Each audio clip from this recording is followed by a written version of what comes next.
At this point, we've been able to create our sign up form just like you see it here, but we haven't yet made this form to create users. So what we're going to do is to write a test that's going to allow us to help us know if this will actually create a form when submitted. So what we're going to do is to head over to our code. Now I'm going to head over to our URL. It's actually within our test.py. Now, the first thing we're going to do is to kind of organize the tests. The way we've written them is an organized way. So what we need to do is to separate these constants so that you separate each test to be in its own module. Now, the way we're going to do that is by creating a new folder. And I'm going to call this folder the test folder. So this test folder is going to be a Python package. And then within this Python package, I'll create an init.py. If you wonder what a Python package is, it is just a folder which you can import things from. So this folder can contain multiple Python modules or Python files that contain multiple classes, functions, and all that stuff.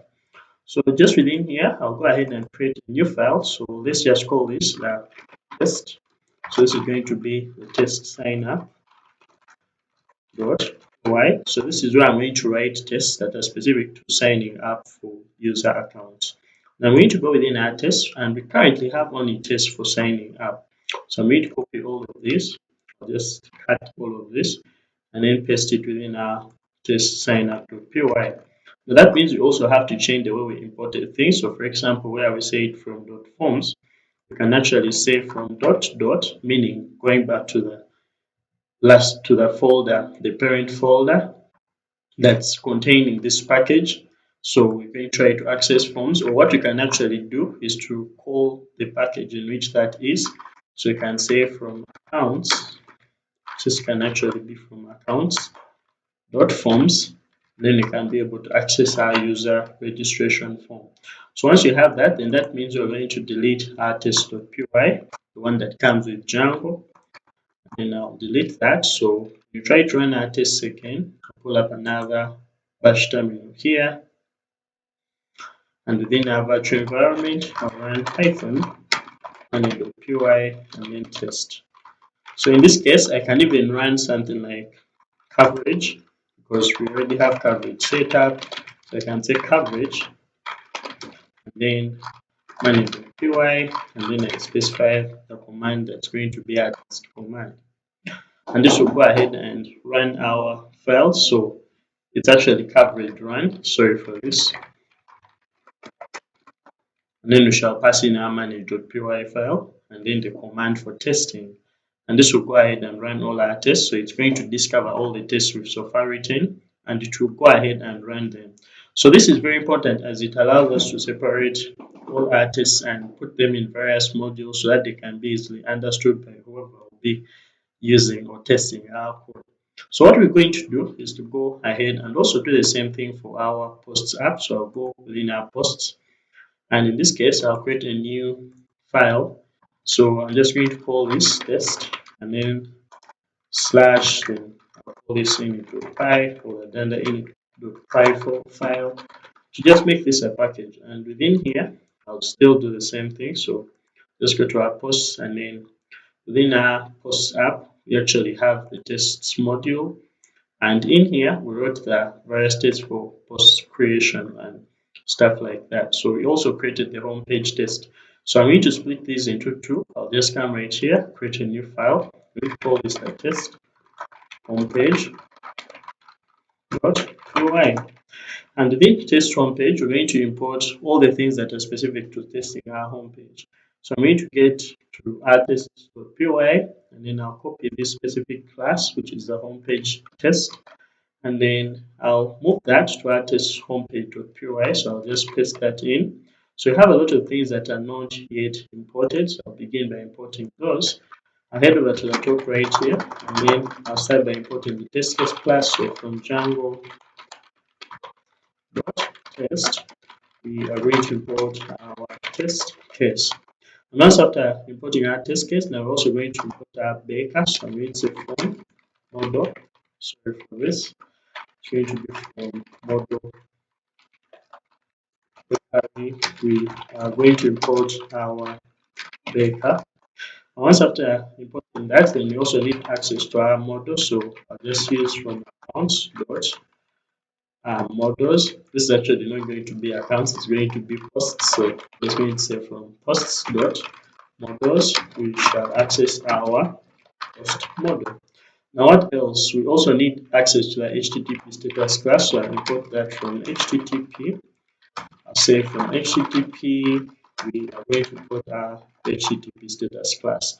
I think at this point we are done. So if I save and run our test again, we are not going to get any errors since this is already going to be taken care of. So for 12 tests, they are all going to run and we are okay. So now I'll also go ahead and split and change this. So we finally got rid of all this, or we moved it to another package or module. So I'll also do the same thing for the detail page. So I'll just come and say test, and in this case, I'll just say test detail page. So I'll call this .py. So most of the things that we put in our test home page are actually the ones that are going to be. So I'll just copy the inputs, paste them in our detail page module, and then I'll close this for now. So I'm going to go back in our test.py, and then I'll copy the class for our detail page tests. So once I have this, I'm going to just paste it in here, and now this is going to be okay. So of course, when we try to run our test again,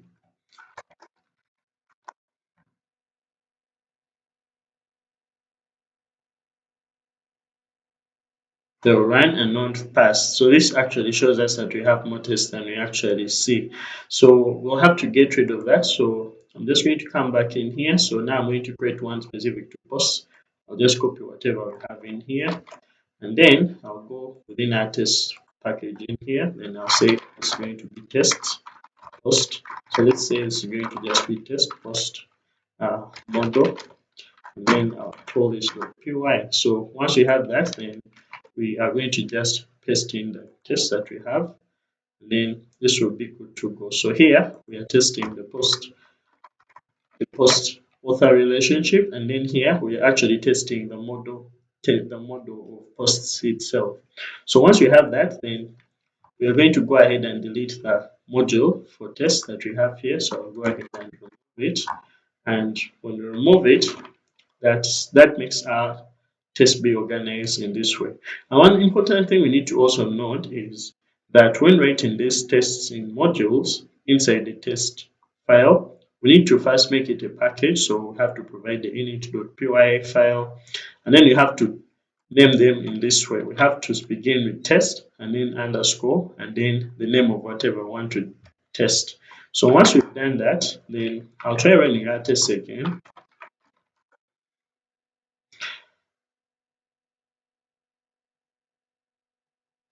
So it seemed like something is wrong. So I'll go back to where I have that error. So I think it's in the post model. I'll change that from post.models. So I'll just say from posts.models. And I think that will be resolved. So when you try to run our test again,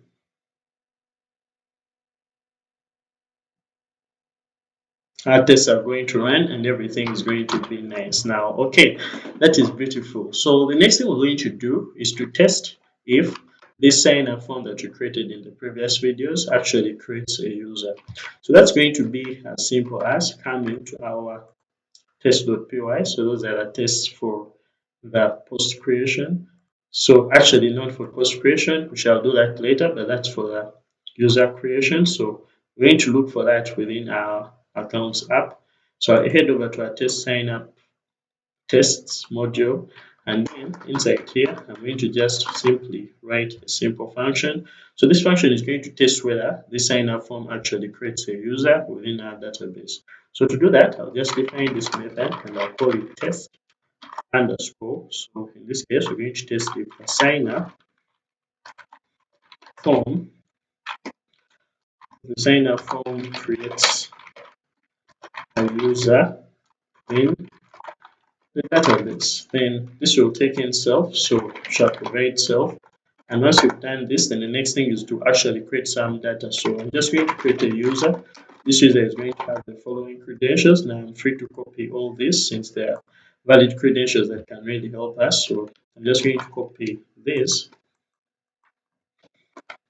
and then I'm going to change them because you don't need to have one who has an email that already exists. So I'm just going to change this to test user 1, then test user 1 as the username, and then this will be the credentials. Now the next thing is going to be for us to basically go ahead and provide this data as part of the form. So whenever we submit this form in a post request, what we expect is the data from the post request is going to be in sort of a dictionary that we shall pass on to the form. And if the form is valid, the form will then create a user. So the way we're going to do that is by creating an instance of our form. So we already created our form class right here. I'm just going to come and say that our form is going to be equal to self dot form on class. And once you've done that, so this instance has to take in data. So this data is going to be our user data. So once you have that, then we are going to check if this form is valid. So we shall say if form dot is valid. In this case, we're going to try to save this form. So we shall say form dot save. This will be enough for us to store the user in our database. So once we've done this, then the next thing we need to do is to check if the user exists in our database. So we currently have tests that are actually, we have one test that's actually creating the user in our database. So these are just to check if the form works, and this is to check if the user is actually created with the form. So the way we're going to do that is by asserting if our user model or query set, or what I'm actually trying to mean is if we query for all the users in our database, we need to have a user created. So I'm going to do that is I'm going to be using our user model. So I'm going to import it. So I'll say from Django.contrib.auth, we are going to import our get user model. Once we've done that, then I'm going to go back down the side. I'm going to begin by creating an instance of the user. Actually, we don't need to create that, but all we need to do is to go ahead and assert. So I'll just come and say self dot assert, and in this case, we shall assert equal. So there are different ways you can do this. You can actually check if the object is created by querying for it and then checking for the various attributes, or you can check with user dot object dot. So in this case, we can just come and say dot count, and this is the user is actually going to be the user model is the one that's going to be the call to our get user model function, something that I have to put in to do. So in here, we can just come and say user objects to count, and then we can count. Since we've created one and we expect that we shall have one user in our database, then shall add the value 1. So let's try this and see. So when I pull up my terminal and run that test again, let's see what's going to happen. And now we see that a user is created and the test run. So, however, one thing that's wrong with this is we are not actually using the form as it is on our front end. Now, the reason as to why we're doing this is basically to check for the code that we are writing. So most of the tests that we are writing are the ones that are going to check whether our code is actually working. But if you want to use something like Selenium to check if certain form fields are existing on the front end and if they are filled and stuff like that, then you are free to go ahead. In fact, I'm going to make a video about Selenium, so keep subscribing. So one thing I'm going to do is to go ahead and implement this just like we see it here. So what I'm going to do is to go to our list.py, and that is where we have our register user function. So we currently have a form instance, and this is the form instance that will be rendered on our page. However, we haven't yet handled this form instance being submitted via post request.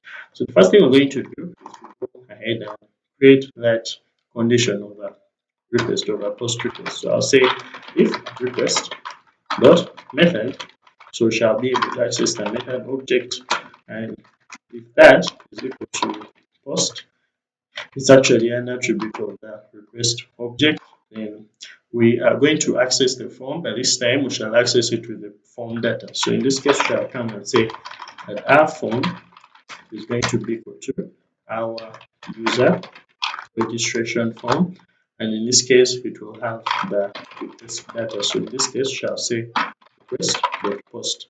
Now, if you're wondering, request.post is a dictionary that contains the data that comes from a form when it is submitted.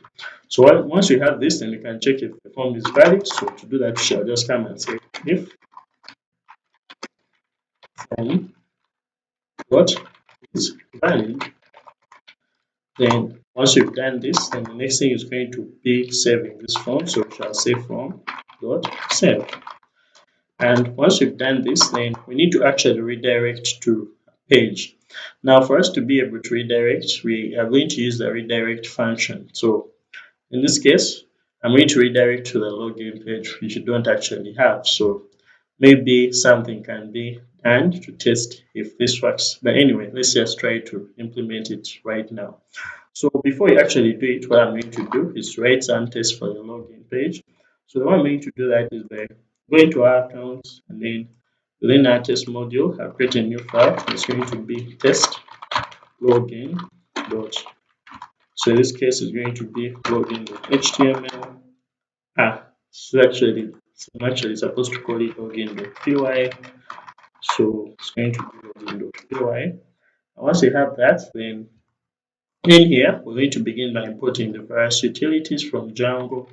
So we shall begin by importing the test case class. I'll just come and say from Django test, we are going to import our test case class. Once you have this test case class, then the next thing is going to be for us to create this class for the login test. So we just call this class login tests. Just going to call it login tests. Of course, it's going to inherit from test case. And once you have that, then the next thing is going to be for us to create the method. So let's say we're going to create this as test login.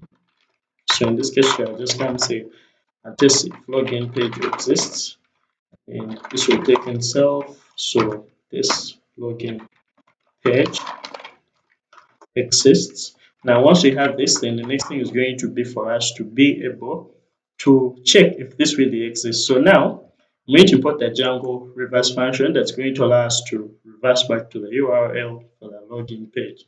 So to do that, I'm going to come and say from Django.urls,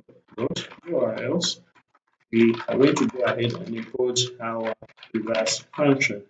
And when you import this, then the next thing is going to be for us to create a client. So just going to come and create a response, and this will use our client created for us by our test case class to make the request. So this is going to be a get request, and in this case, we're going to get the URL that will have a name of login page. Good. So once you have that, then the next thing is going to be for us to basically make our assertion. So we can begin by saying self.assert. If this page actually exists, when you make a request to it, we're supposed to get a 200 status code. So in this case, shall come and say assert equal, and then we shall check for the response status code. So we shall say that the response access the status code. I'm going to use the HTTP status to check if what is returned is actually the 200 status code. So for us to do that, I'll just come and say from HTTP. This is inbuilt into Python. So just come and say from HTTP, we're going to import our HTTP status. And once you have that, then inside here, I'll just come and say HTTP status dot.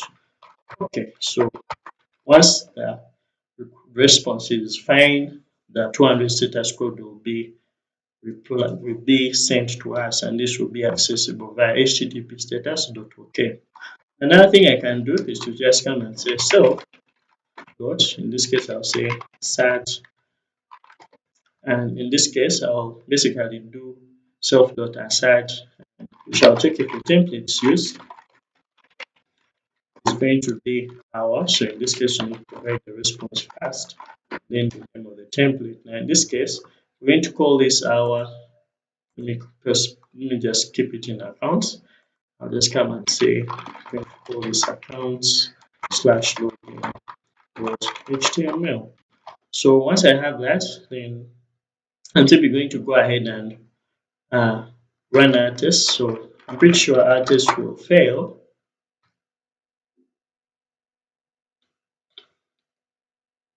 Now we have an error because the reverse for this page is not found. So that means you have to create a view for it. So I'll head over to our accounts app, then our views, and then create that view. So in this case, I'm going to say this is going to be our login page. It's going to take in a request. And then when taking in the request, it has to, of course, return a response. So I'll just come and say return. In this case, we're going to use the render function. This takes in the request, and then takes in the template we want to render, which is going to be accounts slash login dot HTML. And once you have that, then I'm going to save and basically go to urls.py. So in here is where I'm going to create that URL. So I'll just come and say that we're going to have path, and here we shall, I'm actually supposed to add this parenthesis. So I'll go in here and create the page as login, and here I'll just come and say views. It's going to come from our views dot login page, and then we shall have the name as login page. So when I save, I'm just going to come in here and run this test.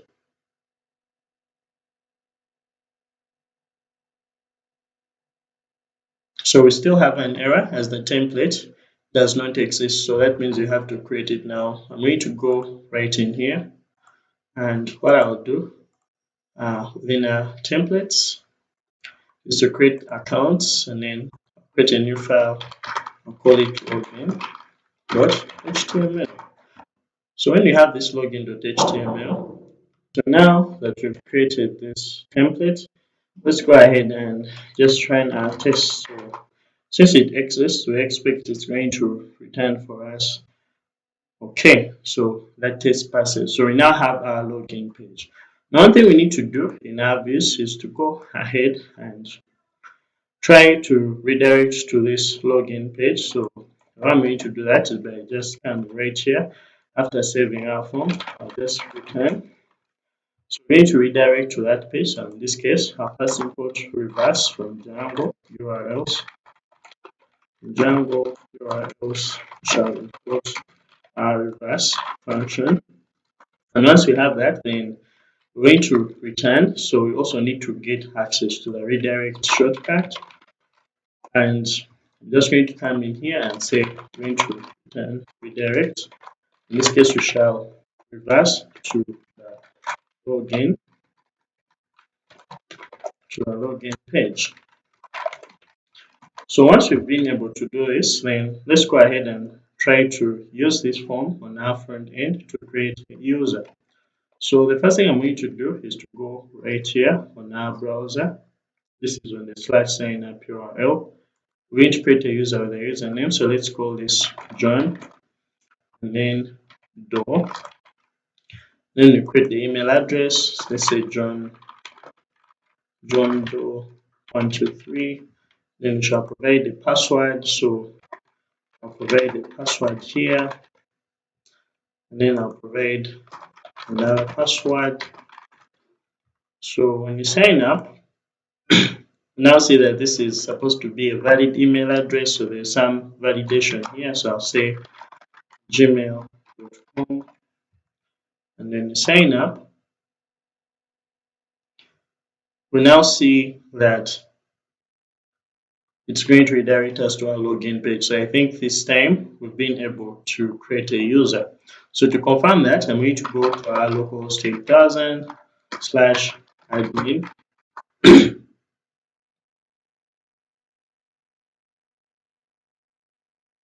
So I'm supposed to log in into the admin. So provide my account details. and log in. And now, for us to check, we can check for our users. And in this case, we see that our user John Doe has been created. This is amazing. So at this point, we've been able to create our users or sign up users as well as to create our login page.